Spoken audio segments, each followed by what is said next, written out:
And get started. Am I loud? Can y'all hear me? No, y'all can't hear me? Yeah. Okay. So we're going to go ahead and get started. This is a joint committee meeting with Neighborhood Business Development and Economic Development. I have with me Councilor Hogan. He's going to be my co-host today. Councilor Geathers, Councilor Monso, Councilor Paniagua, President Hudson, and Councilor Schultz. So if you can just start it off, give us your overall presentation, and then we can open it up for questions. Sure. Michelle Spansky, Deputy Commissioner of Neighborhood Development. So the item that we have before the council today is the list of qualified applicants in response to the infill housing plan for qualified developers. So for just a little bit of background about this process, we had put out this RFQ looking for developers a couple months back with the goal of basically kind of increasing the pool of developers that we had that were looking to build infill housing.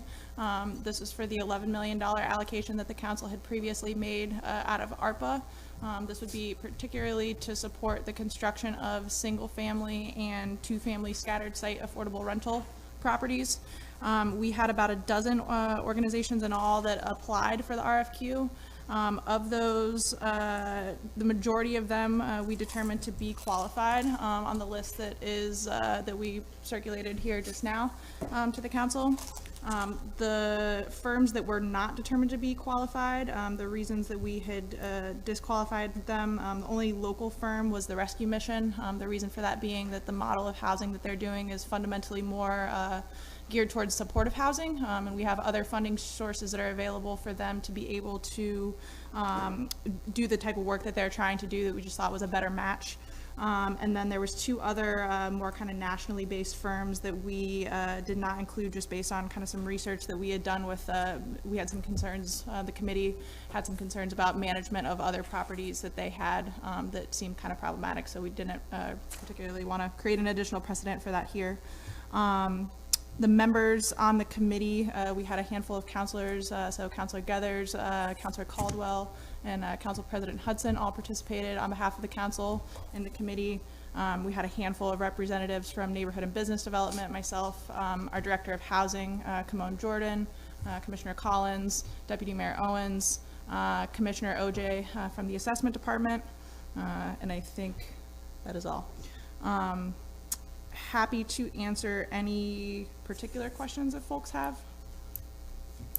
My first question is a little biased, but I was confused as to why Councilor Hogan and I weren't included. It just seemed odd that you picked DPW, and I don't know who chooses who, but DPW and Parks to be a part of this RFQ. That seemed a little odd. So yeah, so our understanding was that given the fact that home headquarters had applied for this particular proposal, that from a even though this technically would go to neighborhood development, that the committee structure, it was under the Economic Development Committee. So up to, in conversations with Council President Hudson and Deputy Mayor, those were the additional Because I'm also folks on that the we tapped. neighborhood committee too. Right, and just to Besides the economic piggyback on that, I think we did have a conversation, we did. So to We knew avoid a we needed conflict to of look interest? At the committee list and find somebody that's not involved on that committee. So, yeah, councilors, that's on me. Yeah, we'll take care of that going forward. Okay. And then the other question I had was some of the names on here are unfamiliar. So have they done projects here in the city of Syracuse that you can like just name off a few? Sure. So of the ones that you would probably not recognize, I think Acacia is one of those, Edgemere Development, Lakewood Development, NHP Foundation, and Penrose are the main ones there.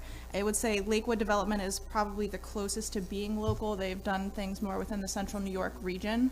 The other ones have not yet done anything particularly here locally, which is okay. I think that was kind of part of the purpose of why we were looking to do this in the first place, was to try to kind of expand the available pool of developers that we had so that we could kind of try to increase our output a little bit more efficiently.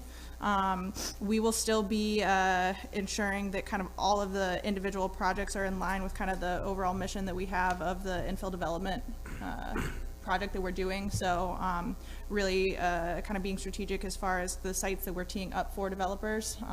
We will be kind of holding them. I think a lot of the ones that are on here that you might not be familiar with, they have historically done slightly larger clusters of housing. So I think for us to be able to move forward with actually issuing a commitment for any funds for them to do any of these projects, they would need to kind of demonstrate their willingness to do the level of kind of two-family and lower density scattered site affordable rental projects. But we really just kind of want to make sure that we're increasing the number of potential options that we have, just understanding the needs that we have for affordable housing here in the community. And my last question, and then I'll open it up to everybody else. The $11 million was actually two questions. The $11 million, around about how many single families are you looking for, and then the two families?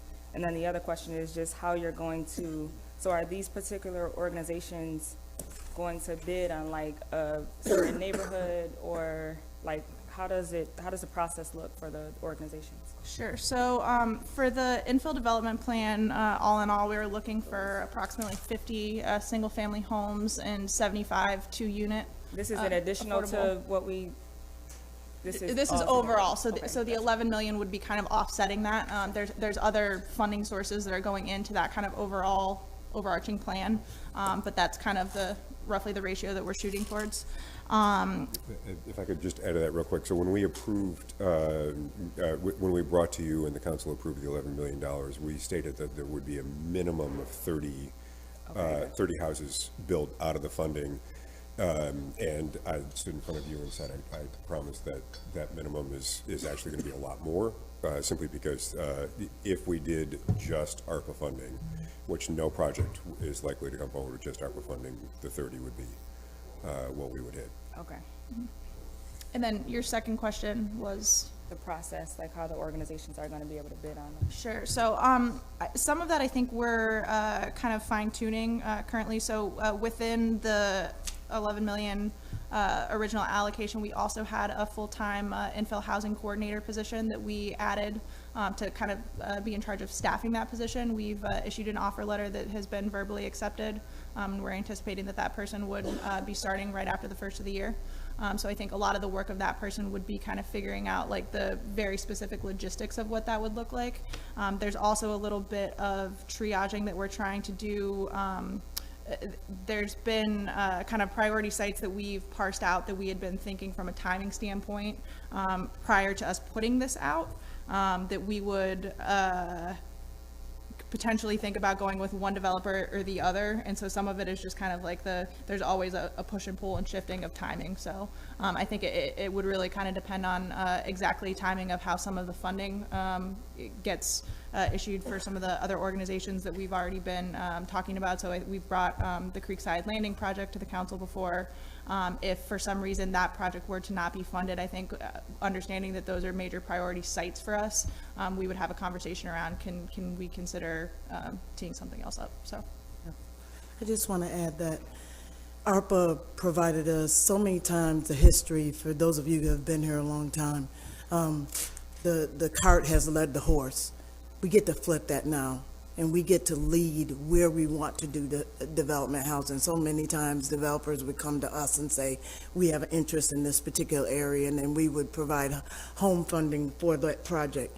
What we have an opportunity with ARPA is to really, along the R&I corridors and the neighborhood corridors along there, begin to look at where we look to see investment and ask the preferred developers to look at exactly where we're prioritizing, where we want to develop, and have them work with us so that we can infill where we think the priorities are in your neighborhoods. So are all of these developers like guaranteed to have a project? No. No? Okay. No.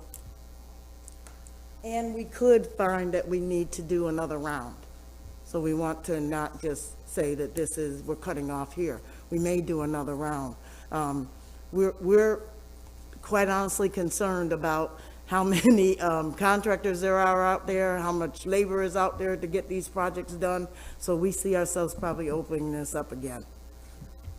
Is there a specific percent of the total amount of the projects that we're funding or Is it different for everybody? It really will be different depending on what each project is bringing. If they're LIHTC, it'll be a portion of that. Some of the single-family housing, it really will depend on what we will not do is fund a project 100% with Yeah, ARPA. that we know. Yes. Yeah, so, Counselor, to that point, and I think it builds really well off of what Deputy Mayor was saying at the beginning there. We are the ones that will be driving what is best for the neighborhoods and those neighborhoods. And in so doing, the partnership there is that the developers also find additional funds. That's part of being a developer. So can I ask a quick question, Michael and Deputy Mayor? I heard what you both said, that you're gonna be the ones driving it, but are you talking to the district councilors when you're talking about what you're driving in their neighborhoods? So Counselor, when we, Deputy Commissioners brought many things related to infill in front of this council at times over the years. And so when you, everything that we'll bring forward to you will be familiar with all of the conversations that we've had around what our priority sites are and priority neighborhoods are. And it's all driven by the Resurgent Neighborhood Initiative maps, and we're happy to share again. We're you know, it's based on where has the disinvestment been, as well as where's the investment going to make the most opportunity. So have you acquired property? I mean, have you got sites already picked out, or have you worked with the land bank and all that? Yeah, so we've worked very closely with the land bank. They've been an excellent partner, as always, in terms of helping us with land assembly and re-subdivisions of sites that we've deemed to be kind of priority construction.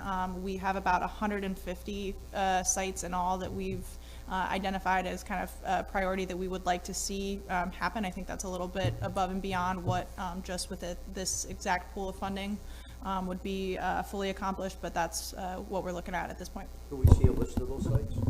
Yep, certainly happy to circulate that again. Yep. The other thing I want to say is this also provides us an opportunity to test the market.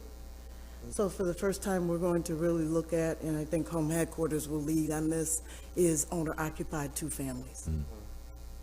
See, that's procedurally, that's what my interest is how does this play out now procedurally? I mean, you have the sites, and so will you send the sites around to these different developers and have them, you know, make proposals for the sites? No, not, so to Counselor, I'm sorry, I cut you off. No, that's it. I'm just wondering how procedurally this is gonna work out. So to get into the details of the procedures, as Deputy Commissioner stated, we're about to have somebody staffing the position that's gonna work on that. From a big picture standpoint, we've had a tremendous amount of success already with construction for the owner-occupied homes related to Resurgent Neighborhood Initiative. Some of you have been to the ribbon cuttings that we've done for some of these. And it's really been based on where is that investment best for the neighborhood? Where is it best for the new owner of that home? And we're choosing among the sites for where we've already done demolition. So it all has to do with that.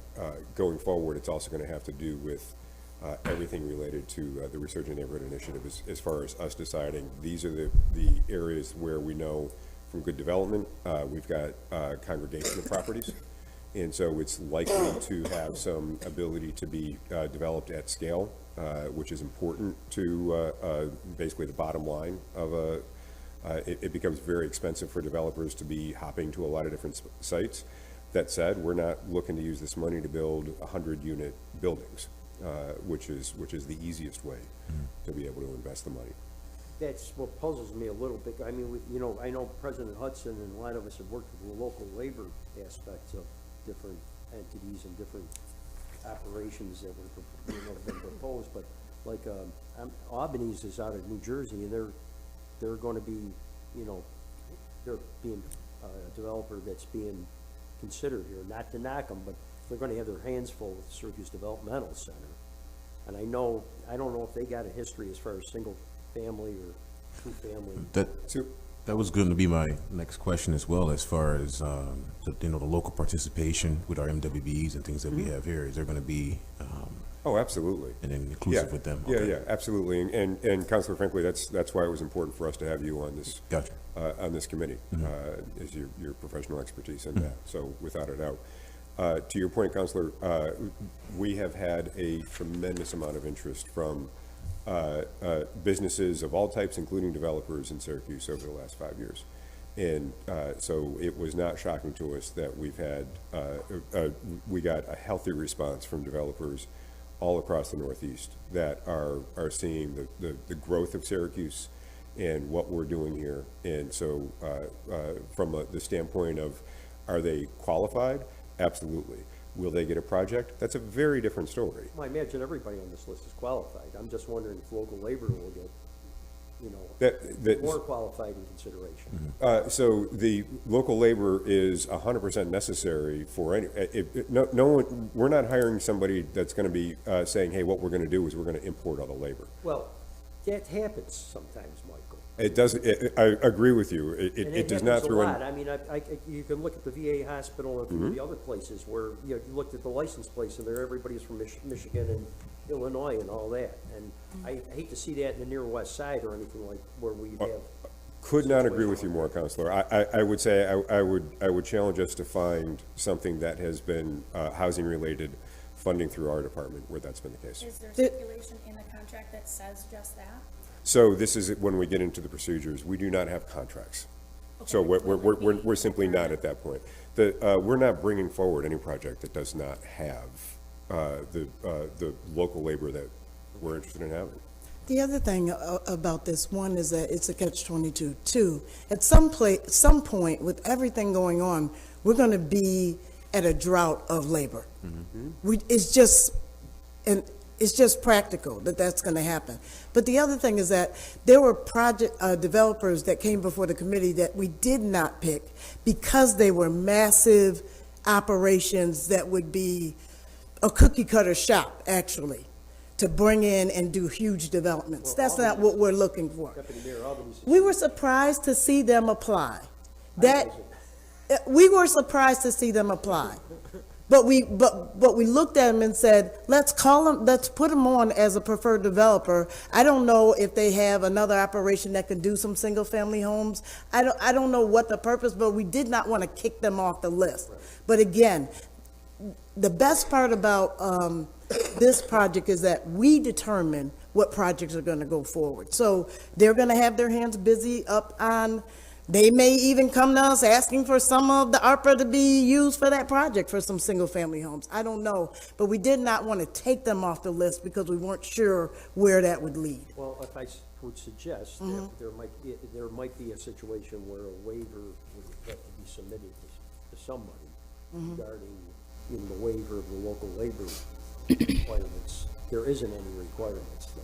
So again, the policies, we are in process of building these out. To Deputy Mayor's point, we are aware that we're at a tipping point when it comes to available labor. And we'll get a chance to look at all those policies. So any project that we're going to bring forward to you is not going to be one that we don't think that you are all going to be very supportive. And that's important to us. Add in there, and I get what you're saying, that it comes to the council, but I would like to see it basically before it comes to the whole council, go to those two because they're economic and they're NDD. So they should be able to get brief with you before it comes to all of us. Absolutely. And I get, with President Hudson's point, the district councilor too. Yeah. I think we all probably are aware of where a lot of this is going to happen. And I love the idea of like being comfortable with talking to the neighbors about what might happen too, so. So Deputy Mayor mentioned that there's a test of the market for for multifamily owner occupied. Is that a priority? Oh, absolutely. It's a priority to test it. Absolutely. Okay. Yeah, we're the ability to everything about subsidizing home ownership has to do with the opportunity to build wealth within the family, for families that have never had that opportunity before. And this is a unique way to add to that. And that's what I mean, I agree. Are we have a partner there to train, to think about training that person that buys that house on how to be a landlord? Absolutely. There are landlord, Sharon Sherman has a landlord training program now. And so the owner-occupied two-family has always been a pet project of mine. The problem has been that we only had home dollars historically to do it. There are so many regulations and burdens that come with that federal dollars that you couldn't ask a first-time home buyer to monitor and collect all that data. Here we have an opportunity to see whether or not that's a market that can thrive here in Syracuse. They are going to be expensive, which is the other experiment we're going to go into, but if we're going to test it, this is the opportunity to test it. I love when the deputy mayor says that, because people my age, I don't think I know anybody who didn't grow up in a two-family house. to tell you Right. the truth, you know, I mean, and you're exactly right, that does build wealth. because, Absolutely. You know, If we look at the city, I mean, there's pockets where, half of the housing stock is two-family houses. It does work. Exactly. I mean, Exactly. owner-occupied two families is a model that's tested. It works. Yeah, we have to figure out during this process, and it is going to be experimental, how we can make it buildably affordable. Right. Yeah. I got two questions, and the first question I want to ask is, when you're looking at where you're putting these houses, right? Midland Avenue is Snaggletooth. So are we looking to put any in that whole block that they That's tore down? our next immediate priority, and I think Kimon, when she made a presentation recently, it was a little bit more in the context of tree planting, but all of the same kind of priority selection criteria apply. So kind of proximity to neighborhood assets, availability of construction sites, kind of traveled corridors like that. So that's actually one of the areas that we're looking. The Creekside project would have some sites that are in that vicinity. And so it's one of the ones that we'll be prioritizing very significantly throughout 2023 and 2024.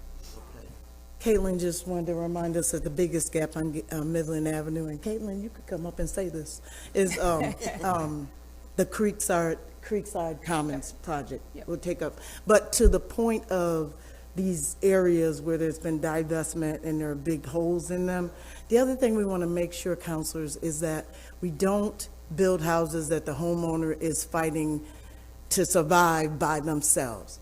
Baker in that area works because we put all those new homeowners together and they built a new neighborhood. So it's going to be a catch-22. And I get that, but with Midland, when you go down Midland, that whole Midland, and then when you wrap around that corner, half of it's land bank, and then the other half is bare.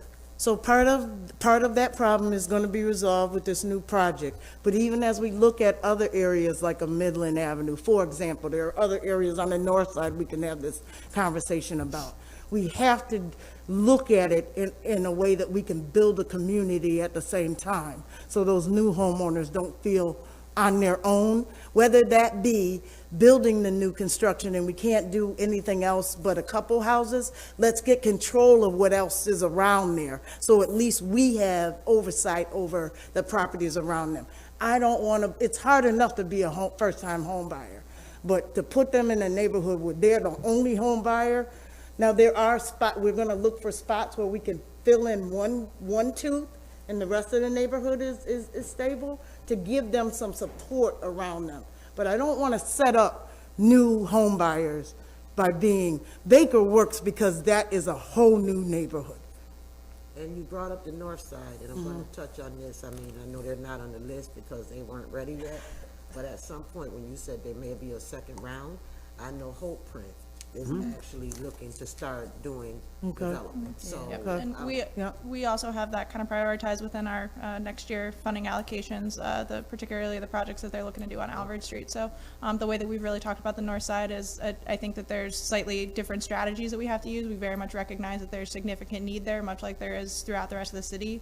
We also understand that the realities of lot size and topography, we're just working with some different logistics over there that we have to, may need to tweak our strategies a little bit. Mary is a good example. I can't think of what block that is on Mary, that there are, Caitlin owns some stuff. We know a local owner who owns one house over there, and then there are a couple that I think can be feasible. That's a block that we think we can do some work over there to build some houses and to do some rehabs, And for just one example. quickie, before you guys go, before we go, but, okay, this is what I wanna ask you. When you talk about the north side, okay, the north side is squished, it's squished. So when you guys are building the houses, do you plan to give them enough property around them? So one of the options that we have within this project actually is to also do substantial rehabilitation. So one way forward would maybe to work with the existing house that's already there if it's a worthwhile project.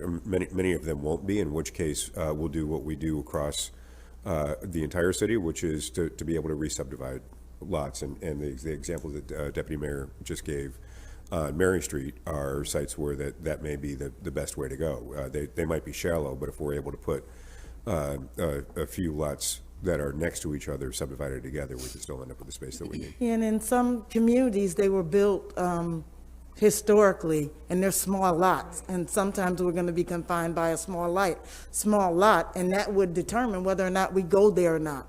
But maybe there's an option for a small lot where there's a small lot in the middle of two existing, re-subdividing. If it's block by block work. It really is. I will tell you, I personally don't mind the fact that I have a very small lawn to maintain. So there's Well, I Takes all personally types. had a huge lawn, cause I bought the lot next door to me, and I loved every minute of it. Right, me too. we would be great neighbors. To your point, President Hudson, about, I'm glad you brought it up, because I know that Nicole is seriously working with Tiny Home for Good. So when you have this developer on the list, you immediately team them up with, like Nicole, who has a grand plan, and Mary Street might be a good spot too for some tiny homes, so. So the marriage making happens a few ways. So the Tiny Home for Good is working with them, Home Headquarters is working with them. So you see people on this list that are already working with them. And- Simultaneously, Yeah, the city is going to build. Right. So there are times where we can do the introduction and they can decide if they want to go on a first date, or they may decide that to figure it out on their own. Yeah, exactly. I have a 10:30, but as you all know, our construction window is very shallow. So it's important to get this moving so that we can start doing the planning now. So when the ground thaws, we're digging holes all over this city. That's exactly right, Yeah. Deputy Mayor. I think our only concerns is as long as we're kept in the loop. Absolutely. As far as informed about what projects, where they are, who's got them. Absolutely. What's proposed, because, Yeah. we're talking single family, two family, totally in agreement. And also, I think we'll always want to have some sort of communication regarding how you're putting all these different pieces of the puzzle together. Yep. Yeah, we're very happy. RNI, Creekside, Yep. this, and, all the other stuff that we got. And Counselor, understanding that plan will always be shifting. Well, we want you to Because, be nimble. a LIHTC application may come up that we have an opportunity for, and we'll shift our plan to another plan. But yes, absolutely. I don't think any of you, particularly district councilors, will be shocked at all where we end up, because we talk to you guys about issues, property issues all the time. Yeah. And to that point, I don't think any of you have been shocked so far with where we've done the construction. So, yeah. So while we're here on the subject, can we talk about item 30 that's on the agenda Could today? you remind us what item 30 is? So this is the $1 million community project funding grant. Ah, for yes. construction. So when we put forward, the administration put forward our annual list of funding priorities to our state and federal delegation, this was one of the items that they chose to fund. So we have since received an invitation to submit materials to be able to put another $1 million essentially towards exactly what we're talking So about this now. will go, so instead of the 11, we'll have 12, but we'll use it for the same. In the same way that we already are using our home dollars, we've got the home ARP dollars, which are about to come online, which are, again, for those that are really at the margins, that'll never go into homeowner funding. It's going to be for those that are coming out of shelter or at risk of going into it. And then, we work closely with New York State. We've been talking about Creekside, the Creekside project from Housing Visions. That's one that is in front of New York State right now for low-income housing tax credit funding. So it's one more pot of money for us to use. We also have $1 million that we've been drawing down on from Affordable Housing Corporation, which is out of New York State's Housing Community Renewal. We've got money from Allen Foundation. We've been pulling together every penny we can. This to is make happen. Creekside's second bite of the apple, right? This is Creekside's second bite of the apple.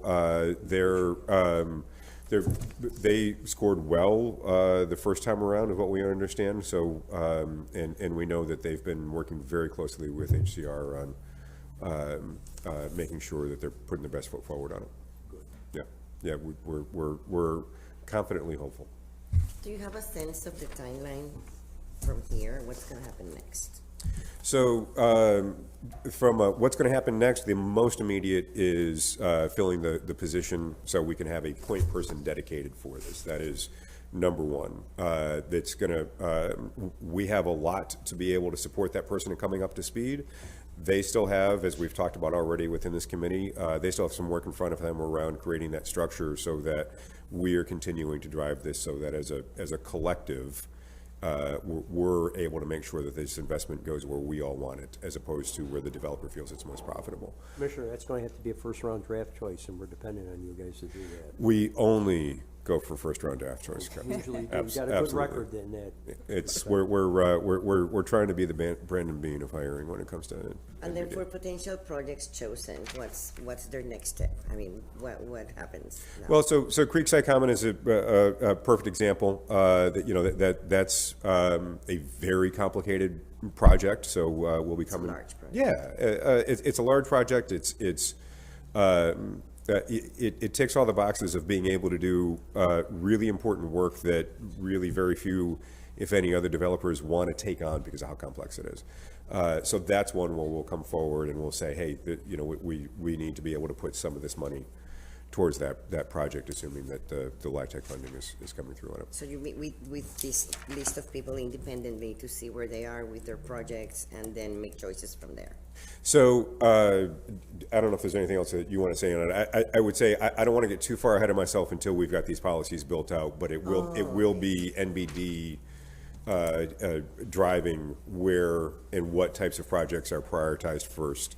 Yeah. The developers, it's a combination of them being able to do what we want and their ability to bring in additional funding. Yeah, makes sense. Because some of these projects really will need either the 4% or the 9% low-income housing tax credits that are available through the state, that are the federal ones, the state ones. There's New York State is unique in all of the different ways in which New York State supports affordable housing development. So they've got many programs that simply don't exist in the other 49 states.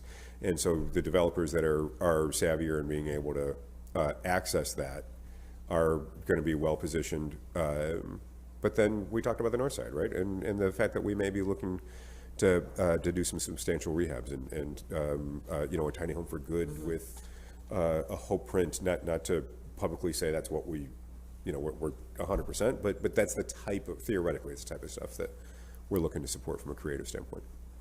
Thank you. Sure. When is the housing study that you have embarked on? Sure, yeah, so that's supposed to be completed by early June of 2023. So certainly as we get kind of final findings from that, I think we'd be looking to tweak priorities within this accordingly.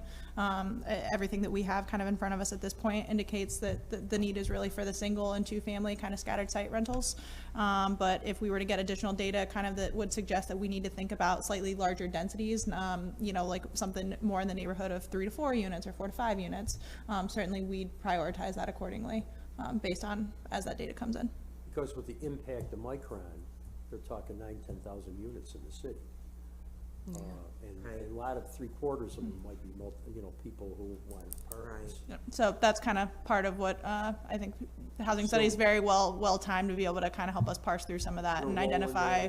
And identify kind of where's the need for people at different sorts of incomes. I think there's probably going to be a multifaceted strategy that we're going to have to put into place that it can't just be for people who are at the lowest bands of AMI. We need to really be thinking kind of comprehensively about what's the right tool for kind of to meet needs across the spectrum. Yeah, I think we're cognizant, affordable housing, I think we can handle that, but we also be cognizant of our tax base too, and obviously any of those large buildings that might come, they'll have certain certain tax burden that Certainly. is really beneficial to the city. And since you mentioned Micron, let me ask you a question, because I'm not privy to the administration's conversations.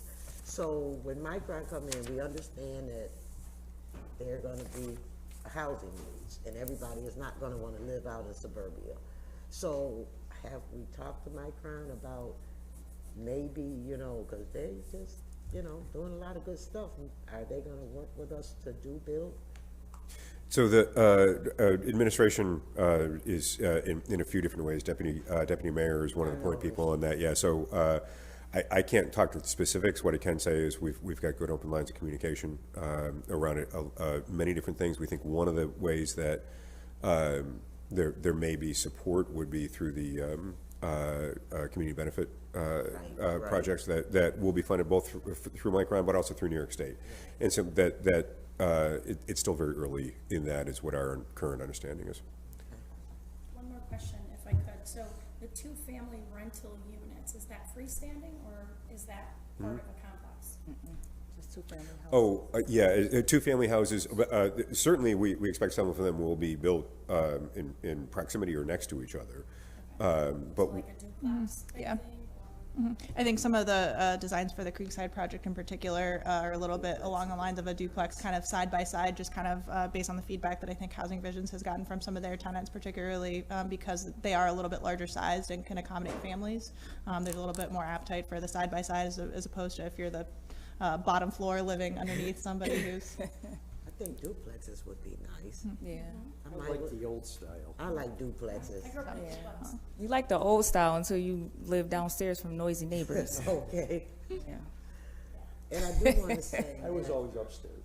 I've seen the build on the west side, and that's coming along really well. And there's just two more they have to put up, because the one is up.